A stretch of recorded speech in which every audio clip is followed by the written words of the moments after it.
Une femme vivant sur une petite île australienne a mystérieusement disparu juste avant une rencontre avec ses parents. La police s'est rapidement impliquée, tentant de démêler une étrange toile d'indices et de preuves. La situation était compliquée par le fait qu'il ne s'était rien passé de tel sur l'île depuis plus de 100 ans, laissant les forces de l'ordre totalement désemparées. Finalement, ils ont découvert une vérité choquante, mais avec elle sont venues encore plus de questions. Janelle Mel Patton était née le 30e juin 1972 à Sydney, en Australie. En tant qu'enfant unique, elle a reçu tout l'amour et l'attention de ses parents. Dès son jeune âge, elle a été passionnée par la musique, jouant à la fois du piano et de la clarinette, et faisait partie du groupe musical de son école. Après avoir terminé ses études secondaires, Janelle s'est inscrite à l'école de médecine, mais seulement 1 an plus tard, elle a décidé de quitter pour se concentrer sur sa carrière. Elle a trouvé un emploi dans une banque et a passé les années suivantes à bâtir sa carrière. Cependant, avec le temps, Janelle a commencé à ressentir que la vie dans la grande ville, avec tous ses défis et ses problèmes, pesait sur elle. Elle a commencé à envisager un changement de décor. En octobre 1995, à l'âge de 27 ans, elle a pris la décision de déménager sur une petite île appelée Norfolk. Située à environ 1500 km de l'Australie, elle faisait néanmoins partie de son territoire.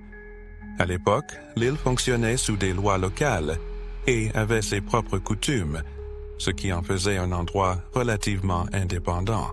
La population de Norfolk n'était composée que d'environ 2000 personnes, si bien que les habitants se connaissaient assez bien. En raison de son emplacement isolé, de nouveaux résidents apparaissaient rarement, à l'exception des touristes. L'île était populaire parmi les visiteurs d'Australie et de Nouvelle-Zélande, qui étaient un peu plus proches. Janelle a rapidement trouvé du travail dans un hôtel local, a rencontré les habitants de l'île et s'est progressivement intégrée à leur mode de vie décontracté. L'atmosphère sur Norfolk ressemblait à celle d'une petite ville, intensifiée par le fait que des centaines de kilomètres autour de l'île n'étaient que de l'océan. De ce fait, les habitants faisaient des efforts pour s'entendre, n'ayant guère d'autre choix. À la fin du mois de mars 2012, 1 an et demi après son déménagement, les parents de Janelle prévoyaient de lui rendre visite, et elle attendait leur arrivée avec impatience. Ils ont volé vers l'île le 30e mai, et durant cette journée, Janelle leur a montré les principaux sites de Norfolk et les a présentés aux habitants.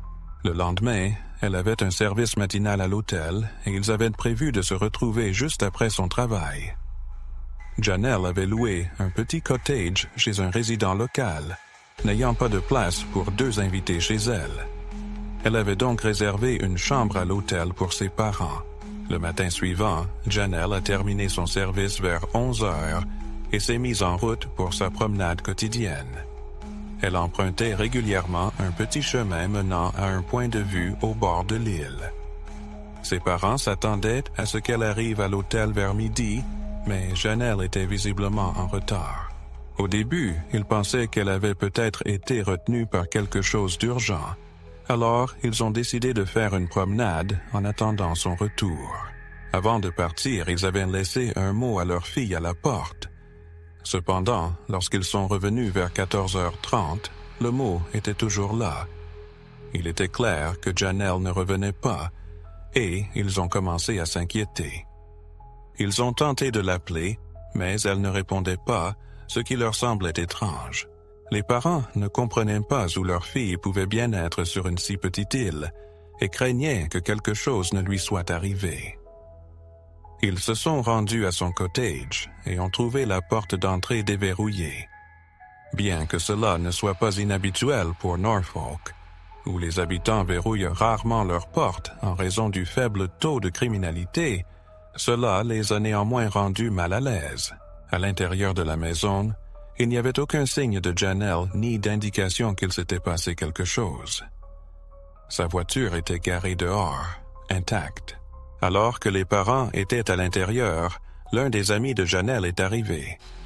Ils ont expliqué qu'ils n'avaient pas réussi à joindre Janelle de toute la journée, et l'ami a suggéré qu'ils conduisent le long du chemin qu'elle empruntait souvent pour ses promenades. Ensemble, ils ont retracé ses pas, mais il n'y avait toujours aucun signe d'elle. De retour à leur hôtel, les parents de Janelle ont informé le gérant de la situation. Celui-ci a passé quelques appels à divers habitants pour savoir si quelqu'un avait aperçu Janelle, mais ces démarches n'ont donné aucun résultat. Aux environs de 20 heures, ils ont décidé qu'il était temps de contacter la police. Ils ont expliqué qu'ils n'avaient pas réussi à retrouver leur fille de toute la journée. Les agents les ont invités à se rendre au commissariat, où ils ont appris qu'une découverte inquiétante avait été faite 1 heure avant leur appel. Une touriste venue de Nouvelle-Zélande avait trouvé un corps près d'une cascade. Elle avait remarqué un grand sac noir, et en s'approchant, elle avait vu des mains humaines en dépassé. Lorsque la police est arrivée sur place, elle a découvert le corps d'une femme portant de multiples blessures visibles, et certaines parties de ses vêtements manquaient. Au moment où les parents de Janelle étaient au commissariat, les enquêteurs débutaient à peine l'examen de la scène du crime et soupçonnaient déjà que la victime pourrait être leur fille. Afin d'épargner ce traumatisme aux parents, les policiers ont fait appel à une voisine de Janelle, qui vivait à proximité, pour identifier la victime. La voisine est rapidement arrivée et a confirmé que la défunte était bien Janelle. Le corps a été confié aux experts médicaux, qui ont conclu après un premier examen visuel qu'il s'agissait très probablement d'un homicide. La nouvelle a choqué les habitants de l'île. Le dernier meurtre remontait à 1893 et les crimes graves étaient extrêmement rares. La police locale n'avait guère eu affaire à autre chose que des bagarres dans des bars ou des conflits domestiques, mais elle se retrouvait désormais face à une enquête pour meurtre. Les forces locales ont immédiatement demandé l'assistance d'enquêteurs australiens qui ont pris l'avion pour rejoindre Norfolk. Les médecins légistes ont découvert 64 blessures sur le corps de la victime, comprenant des éraflures et des coupures infligées par un objet tranchant, probablement du verre brisé. Ils ont également trouvé des fragments de verre dans les cheveux de Janelle, vraisemblablement issus de bouteilles cassées. De plus, des ecchymoses étaient visibles sur ses poignets, suggérant qu'elle avait été retenue par les bras. Les experts ont supposé que la victime avait été maîtrisée au moment où elle subissait ses blessures, ce qui laissait penser que plusieurs agresseurs pouvaient être impliqués. En plus des entailles provoquées par le verre, le corps portait également des plaies correspondant à des coups de couteau. Les criminologistes ont découvert des particules microscopiques de peinture verte et blanche sur le corps de Janelle. Ces particules étaient également présentes sur ses vêtements et dans ses cheveux. Selon les experts, la peinture pourrait provenir de l'agresseur ou de son véhicule, peut-être lors de l'abandon du corps. Cependant, aucune empreinte digitale ni autre preuve directe n'ont été trouvées, et les vêtements manquants laissaient entrevoir un mobile possible. Les enquêteurs ont également découvert un échantillon d'ADN étranger sur le corps de la victime, mais il appartenait à une femme inconnue. La situation a été compliquée par le fait qu'une brève mais intense tempête de pluie a frappé l'île aux alentours de 15h30. Cela aurait pu laver des preuves cruciales, telles que des empreintes de pas, du sang et d'autres échantillons biologiques. De plus, la pluie suggérait que l'agresseur avait caché le corps avant son arrivée, les flaques d'eau indiquant que Janelle avait probablement été allongée là pendant au moins 3 heures avant d'être découverte. Alors que les experts s'efforçaient de recueillir des preuves, la police a commencé à reconstituer la chronologie des dernières heures de Janelle.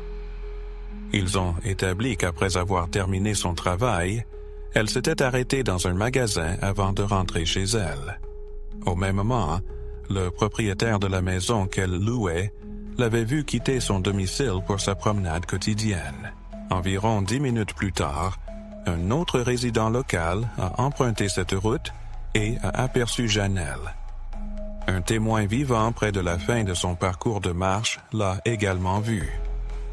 À ce moment-là, Janelle se tenait à côté d'une voiture blanche, en train de discuter avec le conducteur. Selon le témoin, il semblait qu'il y avait 2 hommes dans la voiture, bien qu'elle ne puisse pas en être certaine. 5 minutes plus tard, un couple de témoins vivant à proximité a entendu des cris lointains. Un autre homme a entendu un cri, mais lorsqu'il est sorti pour vérifier ce qui se passait, les sons s'étaient déjà estompés.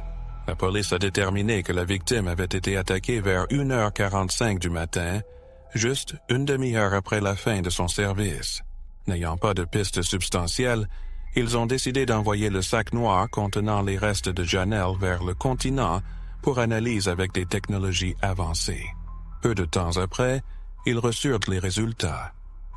Les experts découvrirent 10 empreintes digitales différentes sur le corps de Janelle, mais toutes étaient partiellement floues. Malgré cela, les détectives décidèrent d'essayer de trouver une correspondance. Ils compilèrent une liste de toutes les personnes qui avaient été sur l'île le jour du meurtre, totalisant plus de 2700 noms, y compris des habitants et des touristes. La police demanda à tous les individus âgés de 15 à 70 ans de soumettre volontairement leurs empreintes digitales et des échantillons d'ADN. Cependant, seule environ la moitié se conforma. Sur 1300 empreintes collectées, les experts ne trouvèrent aucune correspondance. En fin de compte, les enquêteurs décidèrent de se concentrer sur les suspects potentiels parmi les connaissances de Janelle, aidée de manière significative par son journal. Elle documentait régulièrement les événements sur l'île et les relations entre ses habitants. En examinant son journal, la police découvrit des détails intrigants, révélant que Janelle entretenait une relation plutôt tendue avec l'une de ses amies. Lorsque Janelle avait d'abord déménagé sur l'île, cette femme l'avait aidée à trouver un logement temporaire chez une connaissance. Cependant, Janelle n'y était pas restée longtemps. Elles avaient apparemment eu quelques désaccords. Même après que Janelle avait déménagé, l'homme impliqué continuait à se comporter de manière suspecte. Plusieurs témoins rapportèrent qu'il avait une fois menacé Janelle en pleine rue. La police apprit également qu'après la découverte du corps, il avait demandé à un ami de prétendre qu'ils étaient partis ensemble, ce qui était faux. Les enquêteurs ne purent pas déterminer pourquoi cet homme agissait de cette manière, mais ils découvrirent certaines informations. Apparemment, il entretenait une relation secrète avec une autre amie de Janelle, qui était mariée et mère de famille. Janelle en avait fait mention dans son journal, et il est possible que l'homme ait été contrarié qu'elle ait découvert leur liaison. Malgré cela, les 2 individus fournirent leurs empreintes digitales, qui ne correspondaient pas à celles trouvées dans le sac noir. La police perquisitionna également leurs maisons et leurs voitures, mais ne trouva aucune preuve. Le prochain suspect était un homme avec qui Janelle avait entretenu une relation pendant 9 mois. Il a également été vérifié pour un éventuel lien avec le meurtre, mais, une fois de plus, la police n'a trouvé aucune confirmation. De plus, le journal de Janelle mentionnait plusieurs autres personnes avec qui elle avait des relations tendues, mais aucune d'elles n'avait accepté de fournir ses empreintes digitales ou des échantillons ADN. À un moment donné, la police a même envisagé de considérer les parents de Janelle comme suspects, puisque le meurtre avait eu lieu le jour suivant leur arrivée sur l'île. Cependant, cette piste n'a également donné aucun résultat. Depuis lors, il n'y avait eu aucun progrès dans l'affaire. Pendant des mois, la police a tenté d'identifier de nouveaux suspects et de réexaminer les preuves existantes, mais chaque piste les a conduits à une impasse. À un moment, ils ont annoncé une récompense de 300 000 $ pour toute information liée à l'affaire. Cependant, toutes les pistes reçues ne les ont pas rapprochés du coupable. 2 ans plus tard, les enquêteurs ont rouvert le dossier, commençant par un examen des empreintes collectées. Ils ont également ajouté toutes les empreintes recueillies lors d'autres affaires survenues sur l'île au cours des dernières années. Toutes les empreintes étaient stockées sur papier, nécessitant des experts pour comparer chacune manuellement. Ce processus a pris un temps considérable, mais finalement, les détectives ont reçu un appel tant attendu. Les empreintes d'un des suspects dans une autre affaire correspondaient à 2 empreintes trouvées sur le sac noir contenant le corps de Janelle. Cet individu était Ryan McNeil, âgé de 26 ans.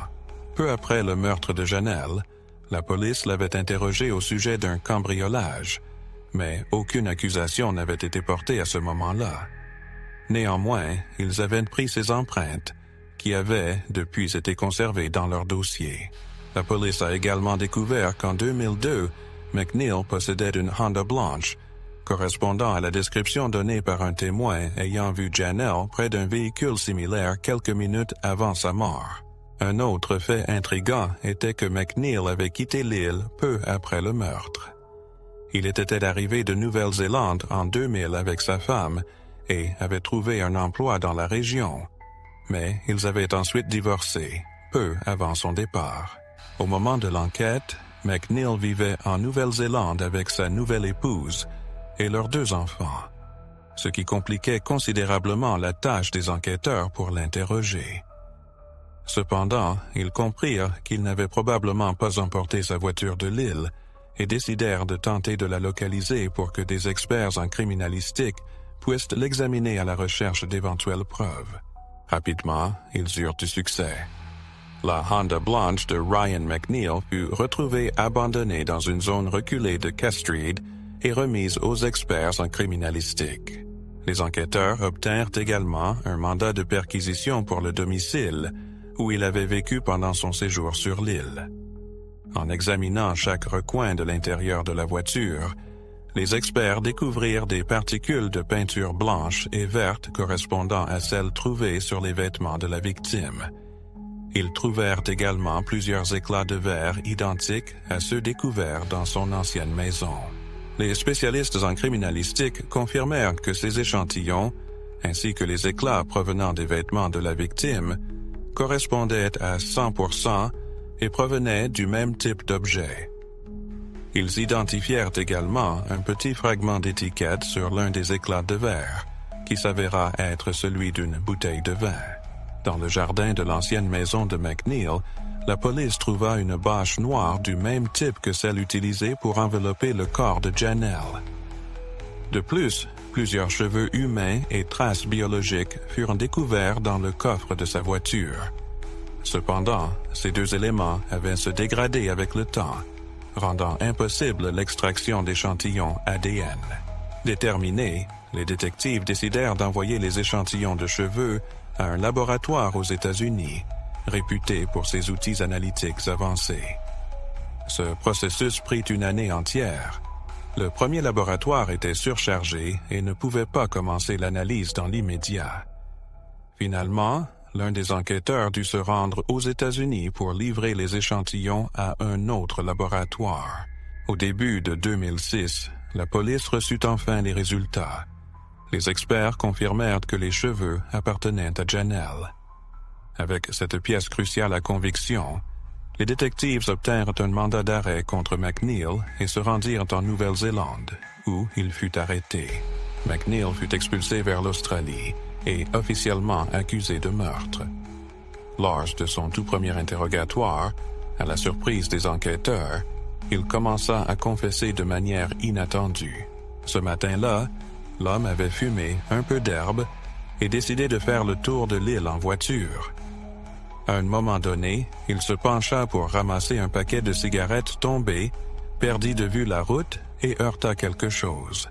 Au départ, il pensa avoir frappé un animal, mais en sortant de la voiture, il découvrit un corps humain sous son véhicule. Paniqué, il glissa le corps dans le coffre et rentra chez lui, où il passa les quelques heures suivantes à se droguer. Bientôt, il entendit des bruits venant de son coffre et réalisa que la femme était encore en vie. Il prit un couteau de cuisine, ouvrit le coffre et lui planta plusieurs coups de couteau. Par la suite, il enveloppa le corps sans vie dans une couverture et l'abandonna dans une zone reculée. Malgré sa confession, les détectives réalisèrent rapidement que l'homme mentait. Presque tout ce qu'il disait contredisait les faits. Les experts médicaux qui examinèrent le corps de la victime étaient certains que ses blessures n'étaient pas compatibles avec un accident de voiture. De plus, l'histoire de l'homme ne pouvait pas expliquer les contusions sur ses poignets, les blessures par éclat, et le fait que quelqu'un avait retiré une partie de ses vêtements. En outre, s'il avait réellement poignardé la victime alors qu'elle se trouvait dans le coffre, il aurait dû y avoir des traces de sang, que les experts ne purent retrouver. La police tenta de le confronter à ces faits, mais il continua d'insister sur sa version des événements. Finalement, ils décidèrent de porter l'affaire devant le tribunal, et le procès débuta durant l'été 2006 sur l'île, avec des jurés sélectionnés parmi les habitants locaux. L'homme affirma immédiatement n'avoir rien à voir avec le meurtre, et même ne se souvenait pas d'avoir fait une quelconque confession à la police. Il attribua sa perte de mémoire à de graves problèmes de santé mentale, bien qu'il n'ait aucune preuve médicale pour soutenir sa revendication. Cependant, à l'ouverture du procès, les enquêteurs avaient découvert des informations intéressantes.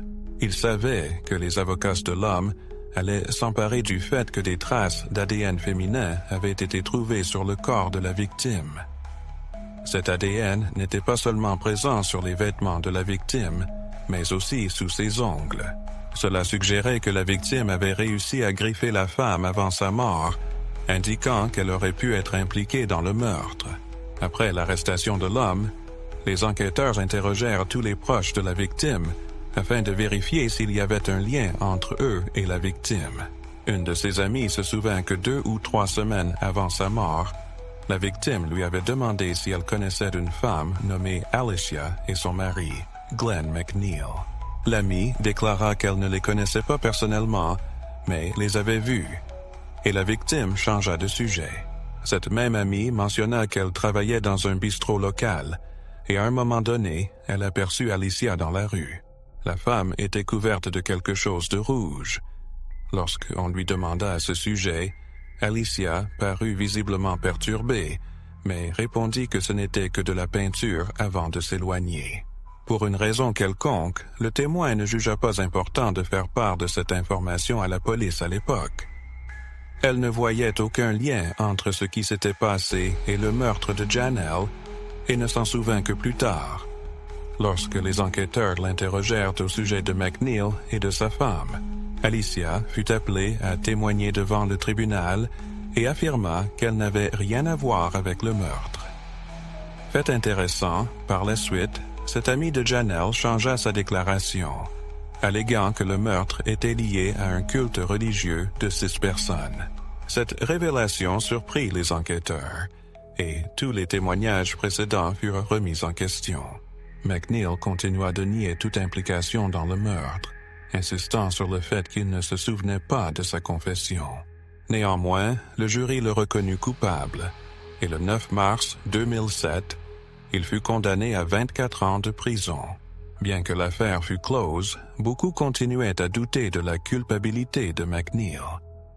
Selon la théorie la plus répandue, fondée sur des témoignages et des blessures, on croyait qu'il avait agi seul, ou qu'il avait commis le meurtre avec quelqu'un d'autre, ou qu'il avait aidé quelqu'un à se débarrasser du corps. Quelques années après le procès, McNeil affirma soudainement qu'il savait qui avait tué Janelle. Il déclara que c'était un homme qui lui avait vendu de la drogue. Selon cette nouvelle version, McNeil était chez lui ce matin-là, lorsque l'homme, accompagné de sa femme, se présenta chez lui. L'homme lui dit qu'il y avait un corps humain dans son coffre et exigea que McNeil s'en débarrasse, le menaçant de violence envers lui et sa femme s'il ne se conformait pas. Paniqué, McNeil accepta. L'homme transféra le corps dans le coffre de McNeil, l'enveloppant dans une housse en plastique, et lui ordonna de s'en débarrasser. Il affirma également avoir utilisé des gants médicaux, mais les enquêteurs notèrent une incohérence. Plusieurs empreintes digitales de McNeil furent trouvées sur la housse en plastique, ce qui n'aurait pas été possible s'il avait porté des gants. De plus, il prétendit avoir enterré le corps dans son jardin, mais lors de la fouille de la zone, la police ne trouva aucun gant. McNeil désigna la personne qu'il prétendait avoir tué Janelle, un homme effectivement soupçonné de vendre de la drogue. De plus, la police obtint les relevés téléphoniques de McNeil et découvrit qu'il contactait fréquemment cet homme. Cependant, cela ne prouvait que McNeil achetait des drogues auprès de lui. Au fil des années, plusieurs autres théories émergèrent concernant l'affaire, chacune plus douteuse et controversée que la précédente. Par exemple, certains spéculèrent que Janelle était une informatrice secrète pour la police, ce qui aurait pu motiver son meurtre. Néanmoins, aucune preuve solide pour cette théorie, ou pour d'autres, ne fut jamais trouvée. Le 1er février 2024, McNeil fut libéré prématurément de prison et déporté en Nouvelle-Zélande. Là-bas, il serait sous surveillance pendant un certain temps durant sa période de probation, mais essentiellement, il était déjà libre. Toutes ces années, il continua de maintenir son récit selon lequel d'autres étaient responsables du meurtre. Peut-être qu'un jour, il changera à nouveau son récit, et nous découvrirons toute la vérité. D'ici là, de nombreuses questions demeureront autour de cette affaire. N'hésitez pas à partager vos pensées sur cette histoire dans les commentaires, et n'oubliez pas d'aimer cette vidéo si vous l'avez appréciée. Merci d'avoir regardé.